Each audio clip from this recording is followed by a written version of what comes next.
예, 안녕하세요. 주영남입니다. 여러분 이제 뭐 찬바람이 불기 시작하잖아요. 그래서 그 시험이 얼마 안 남았는데 굉장히 아마 긴장도 되고 많이 불안하기도 할 거예요. 그렇지만 뭐 그동안에 워낙 열심히 해오셨잖아요. 우리가 1년간 굉장히 많은 걸 해왔어요. 그래서 여러분 자신을 믿고 또 선생님이 저를 믿고 그렇게 마지막 특강까지만 잘 준비하시면 무조건 좋은 결과가 오죠. 그래서 우리 공인중개사 시험이 뭐 굉장히 쉬운 시험은 아닙니다. 그죠? 굉장히 어려운 시험인데 그렇다고 해서 난공불락은 또 절대 아니에요. 특히 이 부동산학개론은요. 이제 오늘 우리가 그 최종 이론 특강 그동안에 이제 쭉 봐왔던 핵심 프린트를 가지고 할 텐데 이론 정리는 항상 자주 봤던 자료를 보시는 게 가장 좋아요. 그래서 이렇게 이론 정리를 끝내고 지금 이제 예상 문제 백선도 뭐 자료를 거의 만들었습니다. 그래서 이 핵심 이론하고 다음 면에다가 우리가 정리해 볼까요? 핵심 이론. 이론이죠. 핵심 프린트. 그래서 이론 특강 자료 하고요. 그 다음에 이제 족집게 특강이죠. 예상 문제. 그래서 예상 문제 족집게 특강이 있어요. 그죠? 그래서 이제 백선을 만들어 놨는데 이 정도 자료만 가지고도 충분히 80은 뭐 얼마든지 넘어요. 80은. 제가 볼 때 뭐 조금 공부 잘하는 분들은 뭐 한 85점, 90점까지 갈 거고, 조금 공부가 덜 된 분들도 65, 70은 된단 말이죠. 그래서 평균 80은 넘기 때문에 뭐 전혀 걱정할 이유가 없다. 라는 거 다시 한번 말씀을 드리고, 거기다가, 여러분이 또 이제 욕심이 또 있는 분들이 계시잖아요. 여기다 우리가 이제 공식 강의는 동형 모의고사죠. 그래서 4회분의 모의고사가 있어요. 모의고사. 그래서 모의고사 4회를 지금 만들려고 준비하고 있는 중인데 어쨌든 이제 이렇게 하면 특히 이 이론 특강하고 마지막 정리는 예상 문제 특강을 가지고 준비하면 되죠. 여기다 제가 이제 플러스 알파를 준비했어요. 알파가 뭐냐 하면 빈출 지문입니다. 지문. 요거는 강의 일정이 잡혀 있지 않기 때문에 그냥 자료로 드릴 거예요. 그래서 자주 나오는 지문 정리죠. 빈출 지문. 그래서 빈출 지문을 대략 뭐 지금 정리해 보니까 한 1000개 조금 안 돼요. 그래서 빈출 지문 1000지문이죠. 1000개. 요 정도를 이거는 자료로 드릴 예정입니다. 자료. 그러니까 정답까지 다 나가 있으니까요. 여러분들이 이 정도 정리하시면은 뭐 죽었다 깨어나도 80은 나온다. 그렇게 생각하시면 되겠습니다. 그럼 이제 지금부터 핵심 이론이죠. 핵심 프린트를 8강, 8강에 걸쳐서 정리할 거예요. 또 이게 뭐 너무 쭉 늘어지면 마지막 공부하는 분들이 뭐 15강 이렇게 되면 또 여러 차례 공부하기가 너무 힘들어요. 그래서 딱 8강에 끝내겠습니다. 그 다음에 예상 문제도 정확하게 8강에 끝낼 예정이에요. 그 다음에 모의고사는 각 회차를 무조건 3시간에서 4시간 안에 정리할 거예요. 그러니까 길어봐야 이제 4시간 안에 정리하겠다 이건데, 그러면 이제 4회 분량이 4, 4, 16이죠. 그래서 이 마지막 모의고사는요, 시험 본다 생각하시고, 한번 풀어보시고 듣는 게 좋아요. 문제를 풀어보시고, 그러고 내가 틀렸던 문제만 마지막으로 보면 되지. 뭐 모든 문제를 뭐 4, 5, 20, 200문제씩이나 되는데 그게 거의 책 한 권 분량이거든요. 그러니까 모든 문제를 다 보겠다 그러면 시간이 모자라요. 다른 과목을 못 한단 말이죠. 그래서 오답만 정리하시면 된다. 이거는 마지막에 오답. 그래서 이런 방식으로 정리하시면 되겠습니다. 자, 여러분 우리가 이제 작년이죠. 벌써 작년 10월, 11월 달에 이제 이와 같이 개론을 이제 어떻게 공부할 것이냐라는 걸 제시를 했고, 그동안에 이제 그런 방식으로 우리가 초기에 해야 되는 것들이 있고, 후기에 해야 되는 것들이 있다. 뭐 이렇게 정리를 해 왔어요. 그죠? 그래서 그렇게 해서 이제 중점적으로 초기, 중기, 후기에 맞춰서 정리를 해왔다 그런 이야기죠. 그래서 오늘은 이미 다 알고 계신 이야기니까 간단하게 몇 개 나오는지만 다시 한번 볼게요. 대략 총론이죠. 첫 시간인데요. 대략 한 3문제 봅니다. 자, 경제론이죠. 약 6개 정도 봐요. 시장론이죠. 대략 한 5개 정도 봅니다. 계산 문제 포함해서. 자, 정책이 대략 한 5개 정도 보고요. 그 다음에 투자론은 최하 7개 봐요. 7개. 그 다음에 금융 쪽에서 대략 5개 정도 보고 있고요. 개발, 관리, 마케팅 이쪽에서 대략 한 5문제 정도 봅니다. 감정평가는 뭐 6개 내기로 했으니까 여전히 6개 내겠죠. 그래서 40문제이고요. 이 40문제 안에 계산 문제가 들어가 있죠. 40문제 안에 서술형 문제가 있는가 하면 계산 문제가 있는데 계산 문제는 대략 8개에서 10개 정도 봐요. 그러면 나머지 서술형 문제가 30개에서 32개 되겠네요. 그럴 때 요거 대략 30개에서 32개인데 우리가 전략을 어떻게 짜야 되느냐, 그동안에 그렇게 해왔지만, 자, 이 계산 문제가 만약 10개 나온다 그러면 8개는 맞춰야죠. 무조건 80%는 맞춰야 돼요. 그 다음에 8개 나온다 그러면은 7개 정도는 맞춰야죠. 7개. 그래서 여기서 대략 6, 7개 맞추고, 그 다음에 이쪽에서요 대략 20개에서 25개 정도 맞추는 거죠. 그러면 우리가 합격 점수가 몇 점이냐면 60 넘어가려면 여기다 곱하기 6을 하면 6, 4, 24니까 24문제가 합격 점수죠. 24문제. 그럴 때 대략 여기서 20에서 25개, 그 다음에 여기서 대략 7개에서 8개를 맞춘다면 뭐 아무리 안 나와도 30개 가까이 나오죠. 30개. 30개가 좀 넘는데, 그러면 이제 30개면은 점수가 얼마예요? 4문제가 10점이니까 25점 빠지면 75점이죠. 그러니까 32개 정도면 80점이란 말이에요. 그래서 그 정도는 충분히 맞출 수 있다. 이렇게 생각을 하셔야 되겠다 그 이야기죠. 자, 그러면은 이제 그 내용 정리 한번 가보죠. 자, 제1편의 이제 부동산학 총론입니다. 이 총론이 전체를 논의하는 거 아니에요. 그러다 보니까 자, 우리가 이제 1편부터 8편까지를 싹 다 공부를 했단 말이에요. 그러니까 여기 나오는 것들에 대해서는 뭐 그다지 어렵진 않아요. 자, 그럴 때 제1장이 자, 부동산학 기초이론이다. 그래서 이건 부동산학, 학문의 성격 같은 것들을 이야기하죠. 자, 부동산학의 정의가 뭐냐? 학문적 성격이 뭐냐? 이런 이야기. 그 다음에 이제 부동산학은 어떤 걸 연구 대상으로 하고, 그 접근 방법은 어떻게 되느냐. 그 다음에 부동산학의 지도 이념은 어떤 거냐. 이렇게 학문으로서의 부동산을 주로 다루는 게 제1장이다. 제1편 2장은 부동산학이 아니고 부동산을 다루는 거예요. 부동산. 그래서 부동산의 의, 즉 부동산의 개념이 뭐냐, 분류가 뭐냐. 그래서 특히 분류에서는 각종 용어들이 나오죠. 예컨대 부지라든가 뭐 택지라든가 대라든가 필지나 획지 이런 것들 나오잖아요. 그래서 요거 일단 무조건 한 문제 나온다라고 보셔야 되고요. 제3장은 이제 부동산의 특성이죠. 특성이라는 거는 우리가 차이점이라 그랬죠.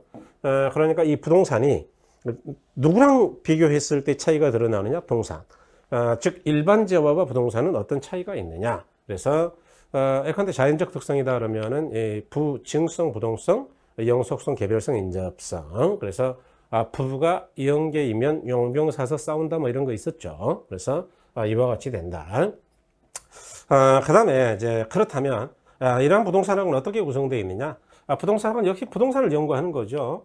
그런데 부동산 혼자 있을 때는 의미가 없다 그랬죠. 그래서 인간과 부동산이 있을 때 의미가 있다. 자, 그럴 때 인간이 부동산을 대상으로 개발도 하고 관리도 하고 중개도 한단 말이죠. 이런 걸 우리는 부동산 활동이라 그래요. 그래서 부동산 활동을 크게 소유자가 하는 활동, 그래서 소유 활동이라는 거 하고 거래 과정에서 나타나는 활동, 거래 활동 이렇게 나누는 학자도 있죠. 소유 활동이다 그러면은 이용이다, 개발이다, 관리다 이런 것들이에요. 거래 과정에서 활동이다 그러면은 중개, 마케팅, 감정평가, 권리 분석 이런 것들을 이야기한다. 그럴 때 우리가 조금 이따 보시겠지만 이 부동산학이라는 건 부동산 활동의 능률화를 원대한 목적으로 하잖아요. 능률화. 그럴 때 이 소유 활동을 능률화하려면 어떻게 되냐? 내 땅을 가지고 있는 사람은 잘 쓰는 게 좋죠. 최유효 이용을 하면 능률화 된다 그런 이야기고, 거래 활동을 능률화하려면, 능률화는 빠르게 한다는 이야기인데, 그러면 어떻게 하면 되느냐? 거래 질서가 문란하면은, 즉 거래 사고가 많아지면은 불안해서 거래를 못 해요. 그러니까 늦어지겠죠, 망설이고. 그래서 거래 질서를 확립해야 된다. 거래 질서 확립이죠. 그래서 이런 걸 통해서 우리가 부동산 활동을 어떻게 할 수 있단 말이냐? 능률화 할 수 있다 그런 이야기죠. 그래서 우리 책에서는 이제 부동산 활동을 특히 굉장히 많이 다루고 있고요. 그 다음에 부동산 그 자체가 보여주는 모습이 있잖아요. 그런 걸 부동산에서 나타나는 모습이다. 피나미나 모습이다. 그래서 현상이라 그러는데, 예컨대 집가 구배 현상이라든가 도시 스프롤 현상이라든가, 아니면 건물의 생애주기, 인근 지역의 수명 현상 이런 것들이 있잖아요. 그래서 이런 것들은 뭐 몇 개 안 된다. 그래서 7편 이용 활동에서 잠깐 나오는 것이다. 시험에서는 큰 의미가 없죠. 그럴 때 우리가 이 부동산학을 연구할 때에는 여러 가지 측면을 본단 말이죠. 다시 말해서 기술적 측면도 보고, 야, 설계 잘 됐냐 뭐 이런 거. 경제적 측면도 보죠. 야, 저 가격이 정말 적절한 거냐? 이 투자해도 되는 거야 이거? 이런 거. 그다음에 법률적 측면이죠. 공법상의 규제는 어떻지? 세금을 얼마를 내야 되지? 소유권은 안전한가? 뭐 이런 거. 이런 것들을 우리가 두루두루 다 따진다. 이런 걸 이 3대 측면을 다 따진다. 그래서 뭐라 그랬어요? 복합 개념이다. 이렇게 이야기한다. 그래서 이 복합 개념은 이제 시험에서는 상당히 의미가 있죠. 그래서 이 3대 측면을 전부 한꺼번에 다룬다라는 걸 복합 개념이라 하는데, 그래서 부동산은요 3대가 봐도 법은 경기가 난다. 법률 공부 많이 하시다 보니까 좀 경기가 나잖아 지금. 그래서 법경기 세 가지를 두루두루 따진다. 이걸 복합 개념이다 또는 복합적 접근이다라고 이야기한다 그런 이야기죠. 그래서 이렇게 정리하시면 되겠네요. 자, 그 다음에 부동산학 총론 제1장이죠.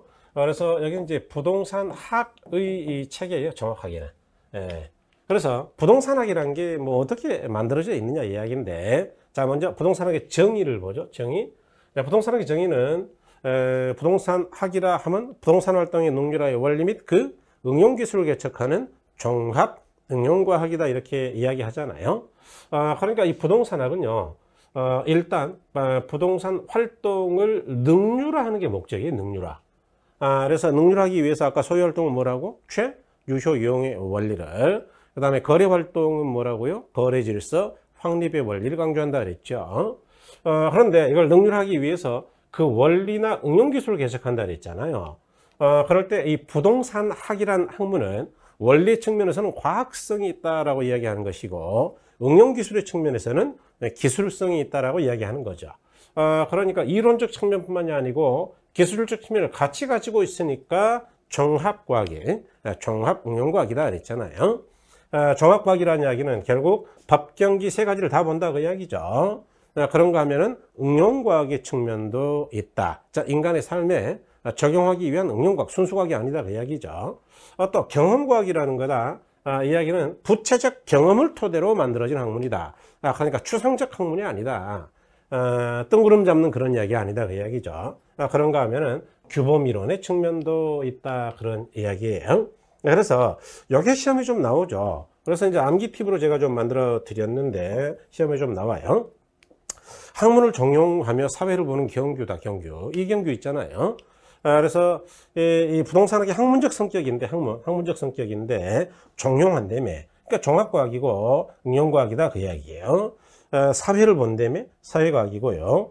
경규가 사회를 본다면서요. 그래서 경험과학이고 규범과학의 성격이 있다 그런 이야기죠.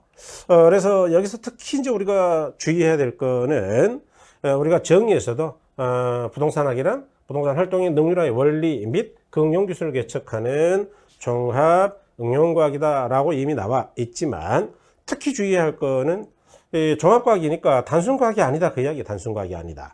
복합 개념을 이용해서 여러 가지 학문들이 섞여 있는 학문이다. 그 다음에 응용과학이니까 순수과학은 아니다 그 이야기죠. 그다음에 사회과학이니까 사회현상을 연구하는 거지 물리학이나 화학처럼 자연현상을 연구하는 게 아니다. 그래서 자연과학이 아니다 그 이야기죠. 자, 경험과학이다. 다시 말해 구체적인 경험을 토대로 한 학문이지 이 추상적 학문은 아니다 그 이야기예요. 그래서 이런 것들을 좀 주의하셔야 된다. 규범과학은 뭐냐? 바람직한 부동산 활동이 뭐냐? 자, 부동산 전문가는 어떠해야 하느냐? 이런 것들을 얘기하기도 한다 그런 이야기죠. 그래서 결국 규범이론의 측면도 있다 이렇게 볼 수 있겠네요. 다음에 자, 부동산학의 접근 방법하고 연구 분야인데요. 일단 부동산학의 연구 대상이 뭐냐? 우리가 주로 연구하는 건 현상과 활동이다.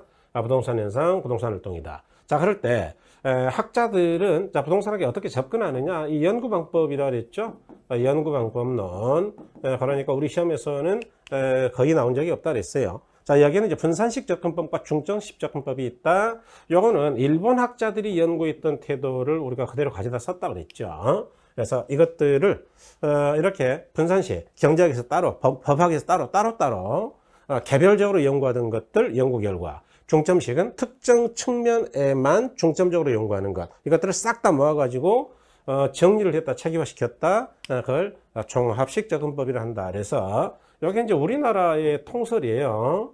그래서 시험에서는 일단 답이 될 가능성이 높은 건 종합식이라 그랬죠. 또 요즘 학자들은 의사결정론적 접근법을 강조한다. 인간은 누구나 자신의 이윤 극대화를 위해서 노력한다는 전제하에서 출발하는 이론이죠. 그래서 둘 중에 하나가 답이 될 가능성이 많다. 이렇게 정리하시면 되겠네요. 그다음에 이제 부동산학의 연구 분야인데 이 연구 분야는요.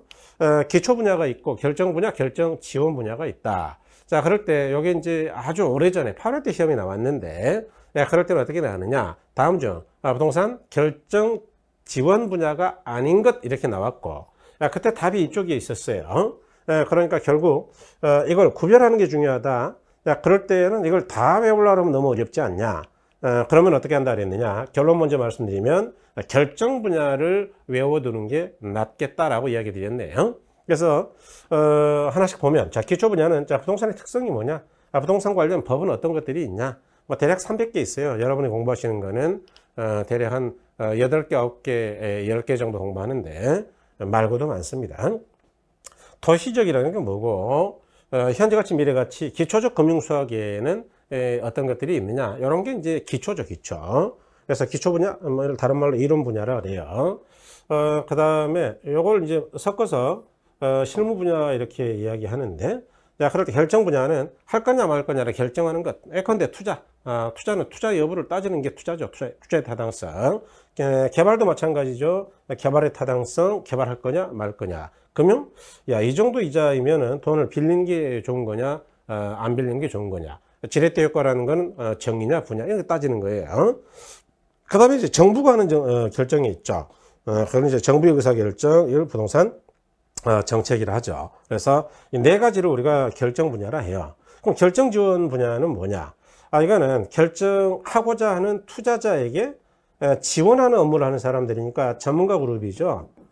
다시 말해서 자격증이 있는 분야죠. 그래서 중개, 권리 분석, 평가, 관리, 이런 것들을 이야기한다.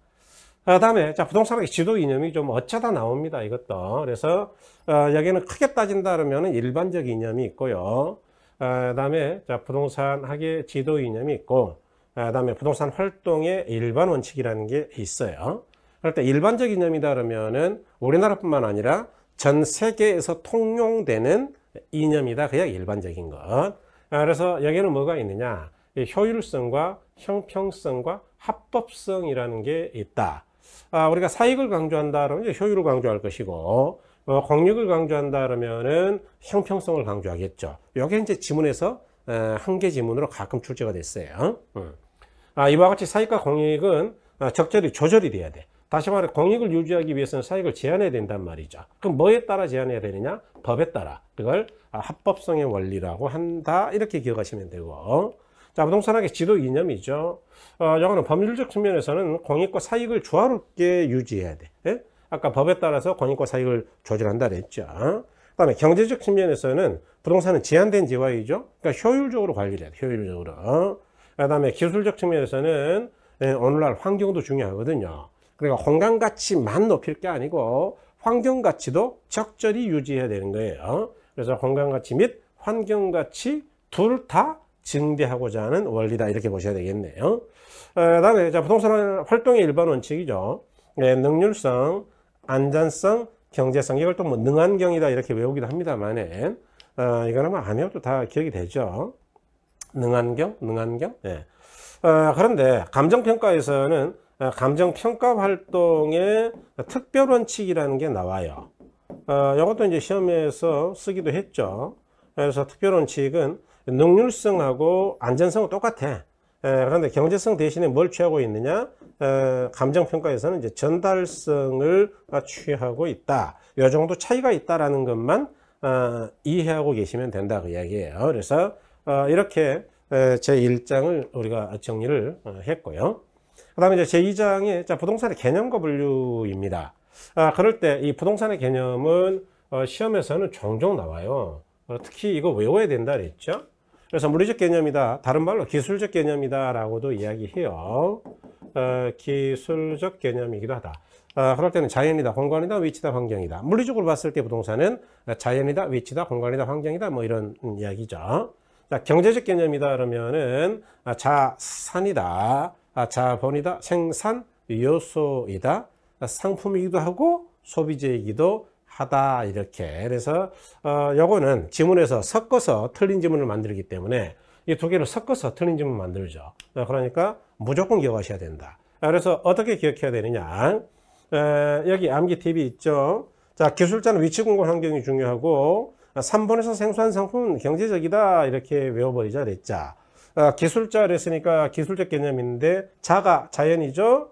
위치, 공간, 환경이 중요하다 그랬죠. 그 다음에 3번에서 그러면 자산, 자본이죠. 생소한 생산 요소 소비재도 상품은 경제적이다, 이렇게 외워버린다. 그래서 이렇게 외워둘 필요가 있다. 자, 그 다음에 이 법 제도적 개념이 시험에서는 굉장히 잘 나오는 부분이죠. 자, 그래서 우리가 협의 부동산이다 그러면 토지하고 정착물을 말한다. 그 다음에 자, 여기다가 준부동산, 의제 부동산을 합해서 우리는 뭐라 그러느냐? 광의의 부동산이라 한다. 일단 이렇게 크게 정리하는 게 중요하고. 자, 그래 정착물은 뭐냐? 토지에 정착되어서 쉽게 이동이 쉽지 않은 거죠. 대표적인 게 뭐냐 그러면 건물이에요, 건물. 그다음에 기타 담장이나 축대라든가 스토시설 같은 것들을 이야기한다.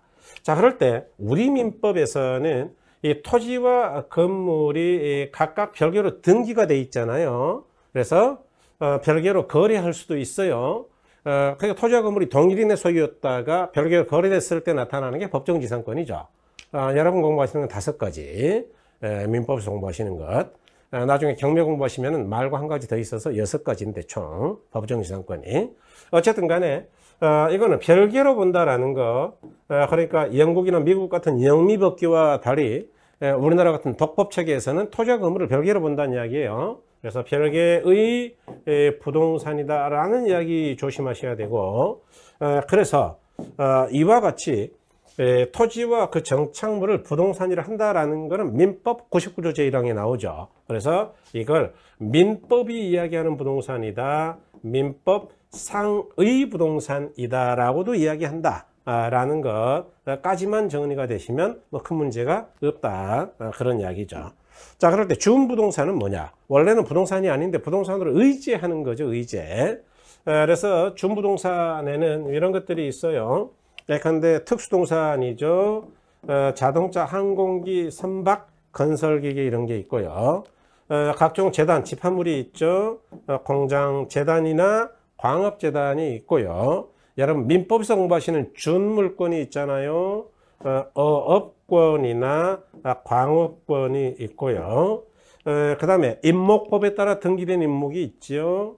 그래서 이런 것들을 우리는 의제 부동산 또는 준부동산이라 한다. 자, 보시다시피 자동차, 항공기, 선박, 건설 기계는 부동산이 아니죠. 그런데 마치 부동산처럼 등록을 하는 것들이 등록. 그래서 이 준부동산은 뭐 때문에 부동산으로 의지하느냐? 공시하는 방법이 부동산처럼 등기를 하거나 또는 등록을 것들을 이야기한다. 그러다 보니까 마치 부동산처럼 의지한다 그래서 의지 부동산이다 또는 준부동산이라 한다. 이 정도까지 정리하시면 돼요.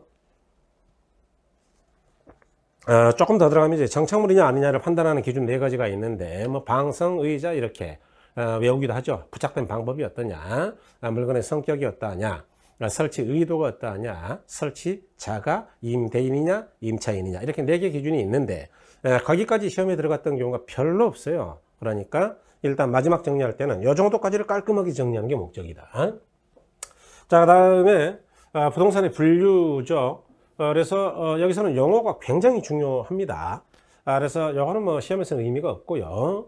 자, 부동산의 분류 요게 중요하다 그 이야기죠. 요게 중요한데, 자, 우리가 부지, 택지, 대 그러면 주의할 게 딱 하나 있죠. 여러분, 택지라는 거는 이제 건축 가능한 토지를 이야기하죠. 뭘 건축할 수 있느냐? 주거, 상가, 공장을 건축할 수 있는 거 그런 이야기예요. 대라는 거는 지적법상 지목이 대인 토지이다. 지목이 대. 그러면 요거는 뭐냐? 주택이나 상가를 지을 수 있어. 지적법 보면. 그러니까 공장은 제외다. 왜? 공장은 지목이 장이니까 장. 그러니까 지목이 대인 토지하고 장하고는 전혀 다른 토지 아니냐. 그래서 공장이 제외다라는 거 기억하셔야 됩니다. 고로 포함 관계로 본다면은 대는 택지에 포함되는 거죠. 그럼 부지는 뭐냐? 부지는 건축 가능한 토지, 택지하고 건축이 불가능한 토지, 하천, 수도용지, 도로, 철도용지 이런 것들을 포함하는 것이다. 고로 가장 넓은 개념이 이 부지다. 이렇게 보시면 되겠네요. 굳이 표현한다면. 농지나 임지입니다. 농지나 임지는 그 지목 이하에 불구하고 꼭 그냥 전답과선이 아니라도 실제 농사 짓고 있다 그러면 농지로 봐요.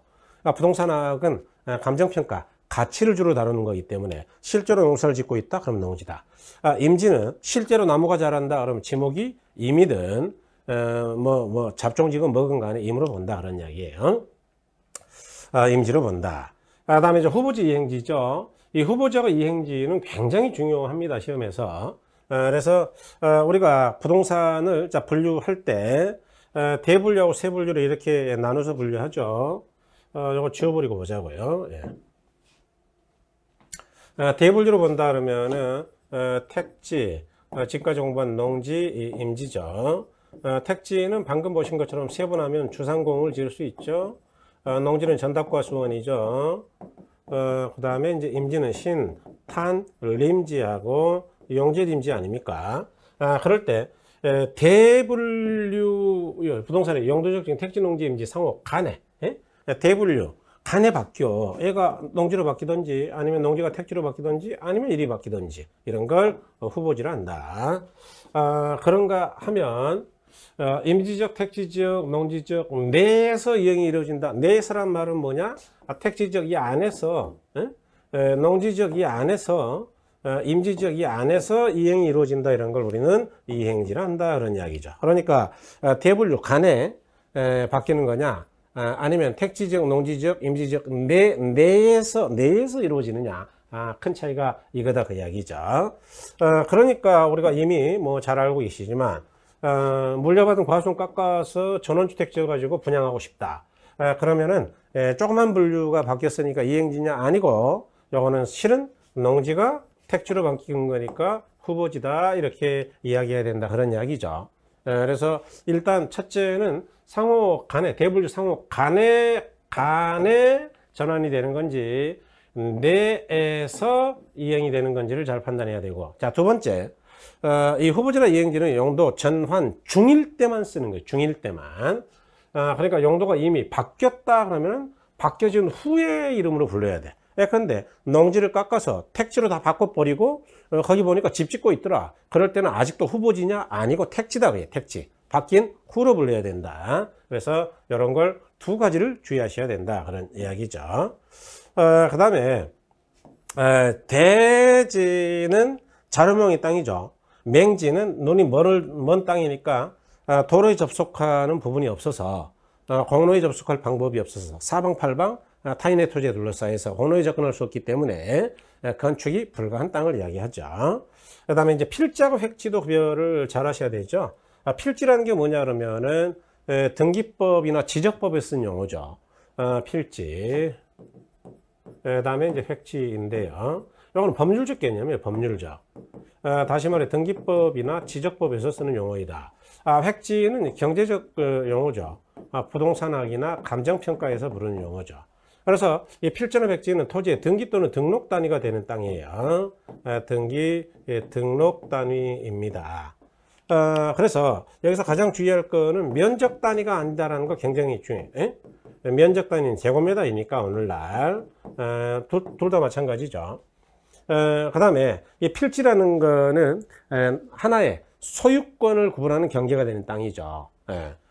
그런데 획지라는 거는 이용이 동일한 것들, 그래서 가격, 수준이 비슷한 일단의 토지다 이렇게 이야기하잖아요. 가격, 수준이 비슷한 일단의 토지예요. 그러다 보니까 경제적 관점에 쓰는 용어이다 이렇게 구별하시면 되겠습니다. 그 다음에 나지나 갱지저지인데요. 우리나라의 나지하고 일본의 갱지는 동일한 개념이죠. 그래서 나지하고 갱지하고 저지를 어떻게 구별하시면 되겠느냐. 나지라는 거는 일단 토지상에 건축물이 없어야 돼요. 그래서 건축물이 없는 토지로서 토지상에 건축물이 없는 토지로서 지상권, 임차권 등 사법상의 제한을 받지 않는 토지를 말한다. 사법상의 제한이 없는 토지를 말한다. 이렇게 정의되어 있단 말이죠.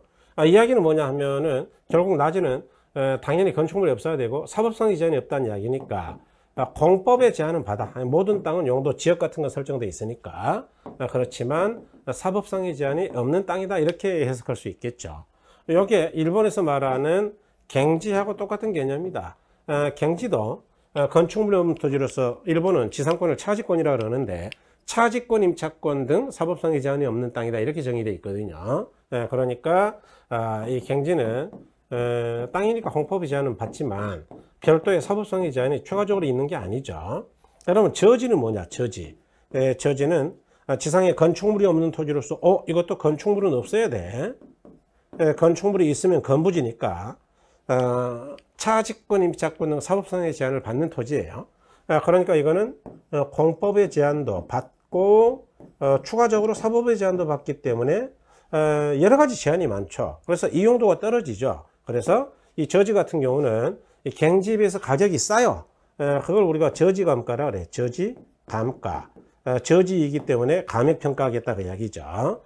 그러니까 결국 이거는 평가를 할 때 온전한 가격 100%로 볼 거냐, 저지감가 때문에 80%로 평가할 거냐, 이런 차이다 그 이야기 지금. 그래서 다시 말해서 나지하고 갱지는 우리나라의 나지하고 일본의 갱지는 같은 개념이다 라는 걸 기억하시면 되겠네요.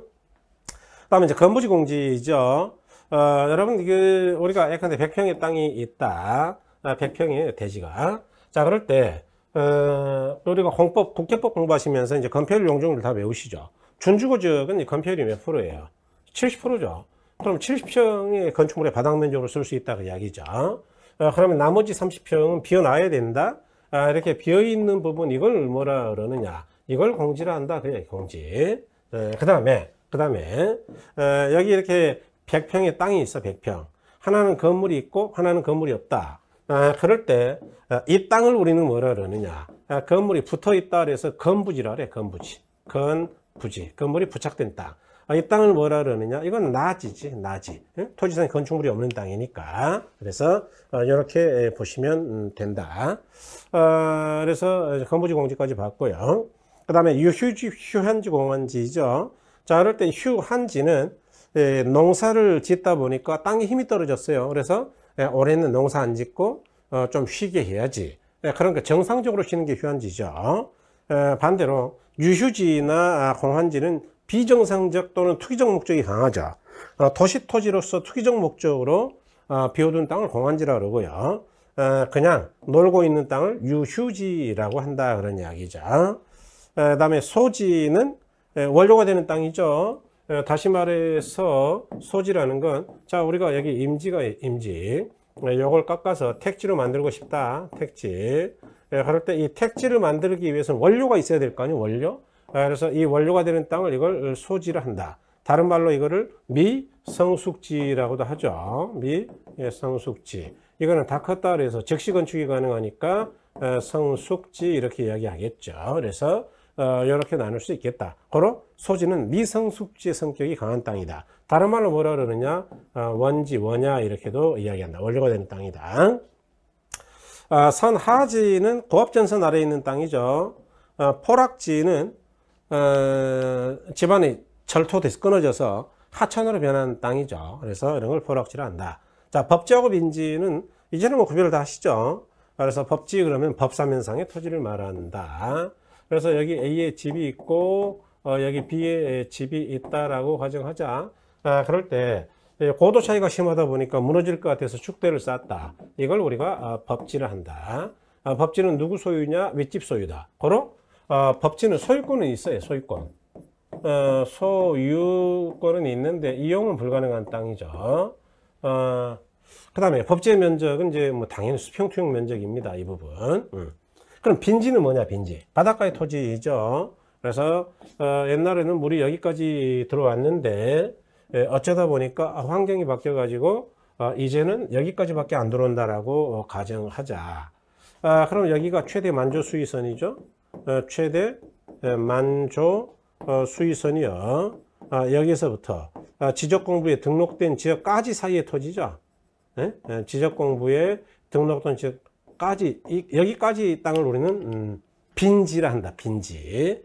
그래서 이렇게 만조 수위선으로부터 지적공부에 등록된 지역까지의 토지를 말한다. 이 빈지는 소유권이 누구 건지를 모르죠. 얘랑 반대로. 그런데 이용은 얼마든지 가능한 땅이죠. 그래서 법지하고 빈지는 반대의 성격이 강하다 그런 이야기예요. 한계지라는 건 여러분 이용활동할 때 이미 공부하셨어. 한계지. 예컨대 여기가 도심이다. 맨 중앙이다. 도시가 점점 이렇게 커지잖아요. 우리가 지금 이제 뭐 1기, 3기 신도시를 건설하겠다 그러는데 3기 신도시가 되면 수도권이 더더욱 넓어지는 거죠. 이렇게 넓어진다 하더라도 수도권이 전국을 커버하는 건 아니잖아요. 어딘가는 한계가 있지, 한계. 그래서 이걸 한계지라 한다.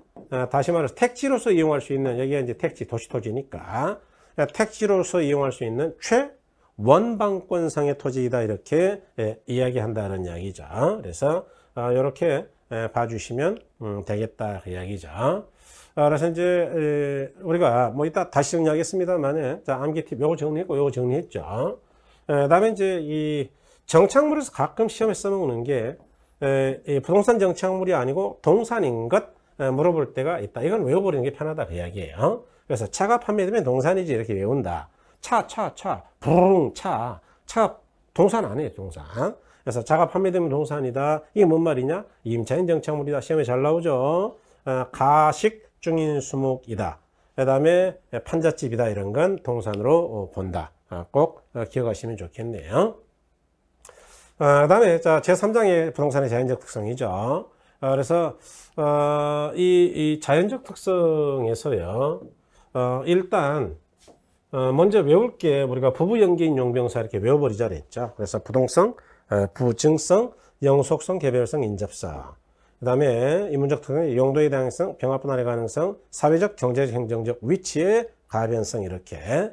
자, 그럴 때 부동성은 움직이지 없다는 거죠. 인간의 힘으로 이동시킬 수 없다는 성격이다. 이렇게 못 움직이니까 부동산은 동산과 구별이 되는 거예요. 또 공시 방법이 다르죠. 이거는 점유, 요거는 등기 이렇게 다르잖아요, 그죠? 그다음에 움직이지 못하다 보니까 이 부동산 활동은요 좁은 지역을 대상으로 하는 국지화되죠. 그러다 보니까 부분 시장별로 어떤 데는 남아서 문제고 어떤 데는 못 잘라서 문제고 초과 수요나 초과 공급의 문제가 발생한다. 그다음에 부동산 시장을 하위 시장 또는 하부 시장, 다른 말로 부분 시장으로 존재케 한다. 그다음에 자, 부동산 활동을 임장 활동과 정부 활동을 요하게 한다. 왜? 못 움직이니까 현장에 나가야 되는 거예요. 또 지역마다 가격이 다르니까 정부 활동해야 되는 거죠. 그다음에 외부 효과의 문제가 발생하게 한다. 외부 효과. 외부 환경이 쓰레기 처리장이 생겼다. 그럼 땅값 떨어지는데 이거는 못 움직이니까. 부증성은 증가가 안 되는 성질이겠네요. 즉 생산 비용을 투입하여 물리적 절대량을 늘릴 수 없기 때문에 수요의 부응하여 공급을 늘릴 수 없다는 특성을 말하죠. 그래서 이 부증성은 영속성과 아주 다른 점이 있죠. 이거는 생산비의 법칙이 적용되지 않는다라고 이야기하는 거고, 영속성은 마모가 안 되니까 소모를 전제로 하는 재생산 이론이 적용이 안 된다 이렇게 이야기하는 거예요. 그러니까 소모 그러면은 영속이에요. 뭐 생산할 수가 없다. 생산 비용 법칙이 적용되지 않는다. 부증성. 그 다음에 토지의 희소성을 시간의 흐름과 함께 가중시킨다. 그렇죠. 만들 수 없으니까 점점 시간이 흘러갈수록 토지는 부족한 재고가 되는 거예요. 그래서 부동산 문제, 즉 지가 고의 문제의 근원이 된다 그 이야기죠. 자, 사회성과 공공성이 강조된다. 그러다 보니까 토지공 개념 현상이라는 게 나타난다. 왜? 우리가 만들 수 없으니까. 희소한 재화이니까 공력을 강조하는 거죠. 토지 물리적 공급성은 수직이다. 다른 말로 완전 비탄력이다. 수요 공급에서 공부하셨죠. 그다음에 균형가격 성립이 곤란하게 한다. 그런 이야기죠.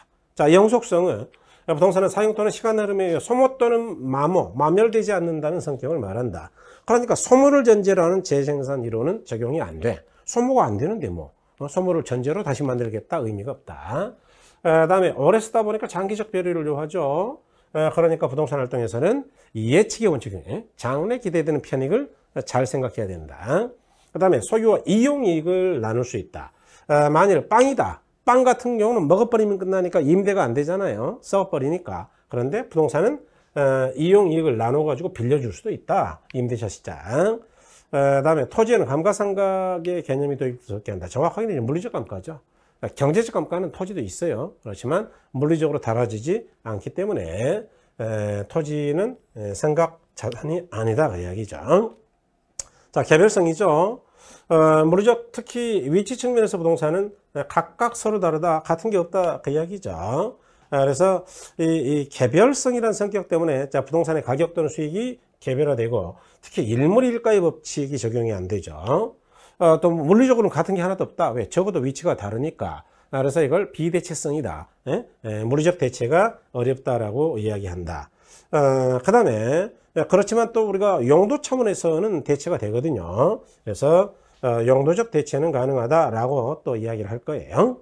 그 다음에 자, 부동산 시장이 비공개된 시장이다 또는 비표준화된 시장이다 독점화된 시장이다. 이거는 시장의 특성에서 국비수거를 조장하는 법을 만들자에서 나오는 건데 특히 이 세 가지는 개별성과 관련이 있다 그 이야기죠. 그 다음에 인접성이죠. 인접성은 땅이란 땅은 다 붙어 있다. 다른 부동산과 연결되어 있다라는 성격이다.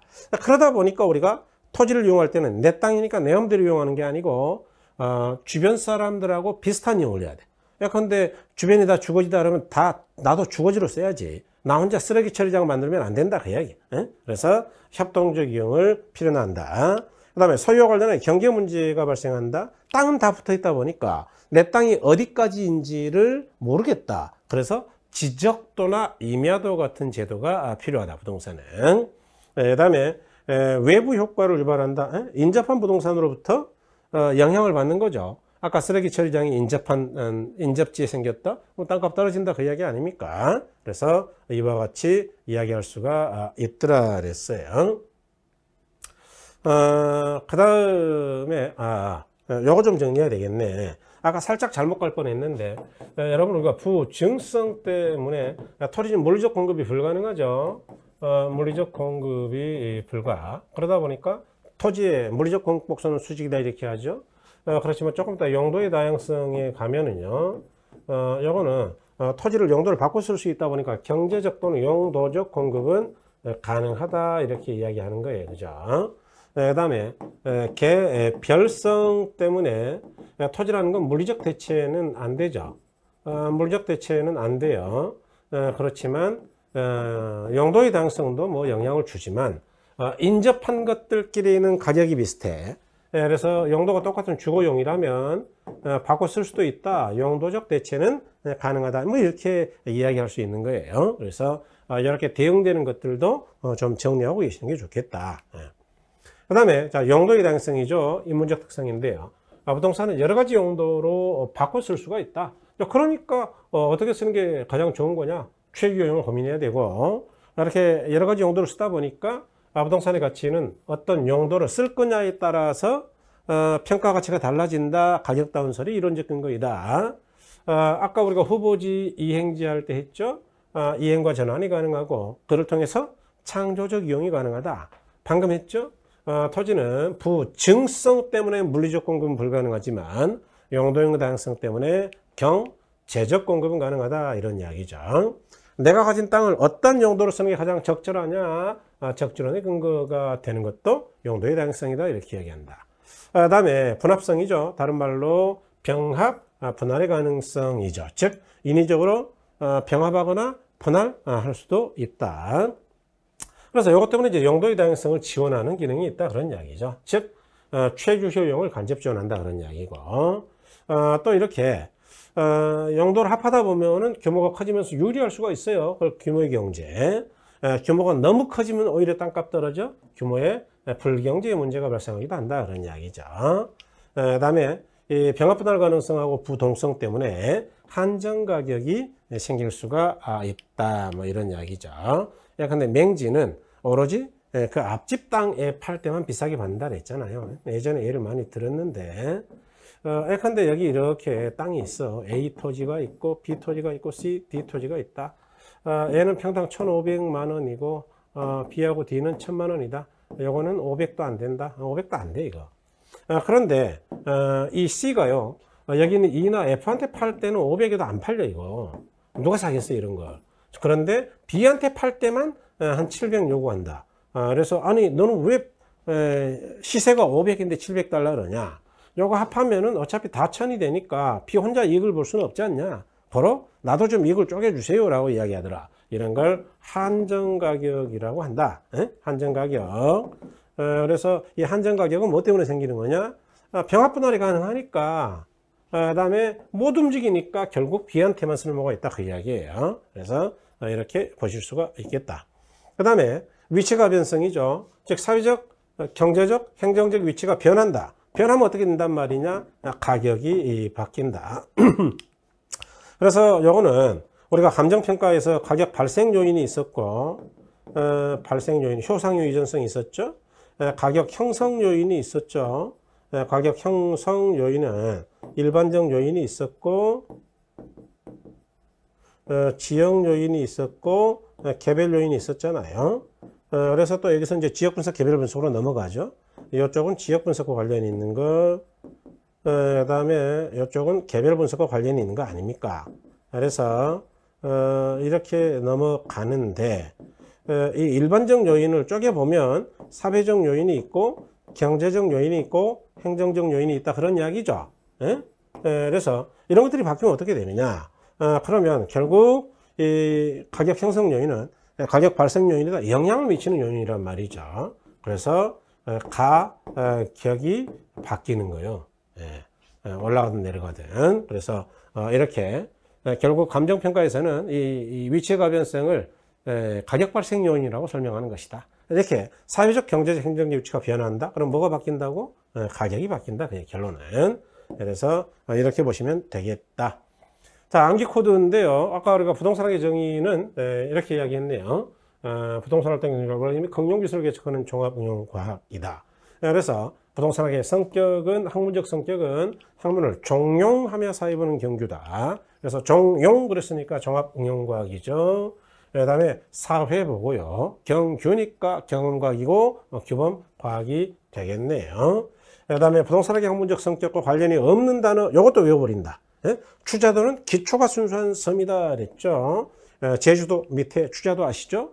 그래서 이 추상적 학문은 절대로 아니죠. 구체적이에요. 다시 말해 경험과학이죠. 자연과학 아니죠. 사회과학입니다. 그 다음에 기초과학 아닙니다 여러분. 소위 말해서 응용과학의 성격이 강하죠. 그 다음에 순수과학 아닙니다. 역시 응용과학의 성격이 강하다 그런 이야기예요. 그래서 추자도는 기초가 순수한 섬이다 그러면은 추자, 기초, 순수 뭐 이런 거 나오면 무조건 틀렸다 그 얘기. 학문적 성격과 관련이 없다. 그 다음에 부동산학의 3대 측면 그러면은 3대가 보더라도 법은 경기가 난다니까. 법은 경기가 나요. 그래서 이렇게 외워버리고 부동산학의 이념 그러면은 일반적 이념이죠. 법률형 때문에 합법성, 효율성, 형평성이죠. 법률형, 합법성, 효율성, 형평성. 법경기가 나면 그랬죠. 법률적, 경제적, 기술적 측면에서 법률적 공사익조화의 원리, 경제적, 효율적 관리의 원리, 기술적 공간가치 및 환경가치 증대의 원리죠. 법경기가 나면 언능안경, 능안경이죠. 능률성, 안전성, 경제성이다. 이렇게. 그래서 이 중에 제일 약한 거 시험에서는 이거죠. 이거. 그래서 어쨌든 이렇게 외우시면 되고요. 그다음에 이제 우리나라 표준산업분류가 간혹 시험에 나온단 말이에요. 이거 외워버려야 돼. 그래서 대분류는 L분류, LU. 중분류가 L68인데 68류죠.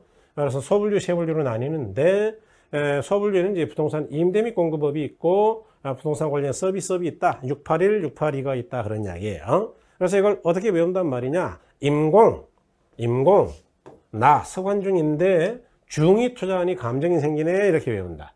임공, 그럼 임대 공급, 임대 및 공급업, 다시 말해 부동산 임대업과 부동산 개발 및 공급으로 나눌 수 있다. 그 이야기죠. 이야기는 왜 안 해왔냐. 어차피 똑같아. 주거, 비주거, 기타. 주거, 비주거, 기타 이렇게 세 가지를 다 가지고 있거든요. 그런데 서관중은 문제가 돼.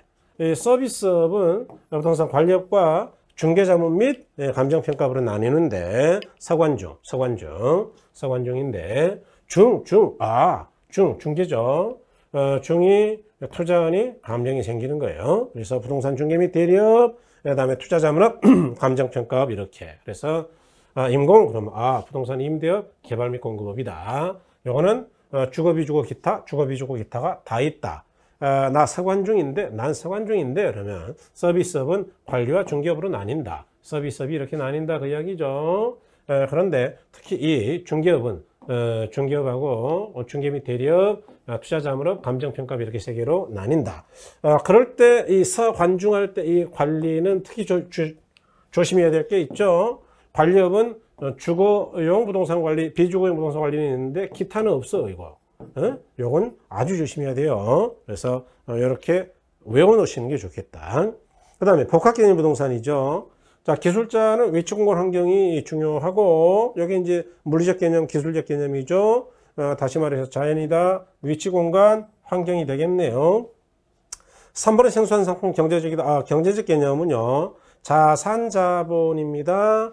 생산 요소 소비재 상품이다. 그냥 3번의 생소한 상품 경제적. 기술자는 공간 위치 환경이 중요하고요. 그래서 이렇게 외워버리시면 되죠. 자, 부동산이 아닌 정착물은 차가 판매되면 동산이지 뭐. 그래서 임차인 정착물이다, 가식주류 수목이다, 판잣집이다, 동산이다 이렇게. 후보지 이행지 그러면 후보간 전환중 그래야 돼요. 전환중 이내. 다시 후보지는 요거 택지농지 임지 간의 전환이 이루어지는 거고, 이행지는 택지농지 임지 내에서 이행이 이루어지는 거죠. 내에서 그런 이행지요.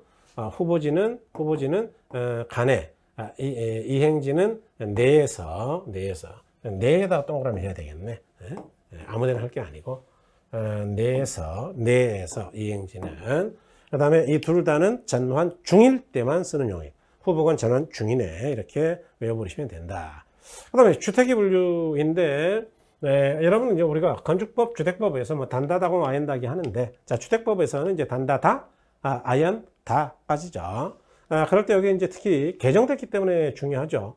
단독주택은 이제 단독, 다중, 다가구가 있는데, 일단 단독은 다 3층 이하죠. 3개층 이하예요. 그럴 때 과거 330이었는데 아니고 660 이하죠. 바뀌었다라는 걸 주의한다. 공동주택은 아연다죠. 그래서 4개층하고 5개층 이상이 있죠. 아파트는 5개층 이상 다 아는 거고, 다 세대하고 연립의 차이가 뭐냐? 660 이하이면은 4개층 다세대, 660을 초과하고 4개층 이하다 그러면 연립이다. 그러니까 연립은 단지형 연립을 많이 짓는 거예요. 660 초과하게 많이 짓는 거다. 그 다음에 토지 특성이죠. 부부 연계인 용병사죠. 그래서 부부가 연계이면은 용병을 사서라도 싸우더라 뭐 그런 이야기죠. 그래서 이렇게 외우시면 되겠습니다. 자, 여기까지 하고 잠깐 또 쉬었다가 뵙겠습니다.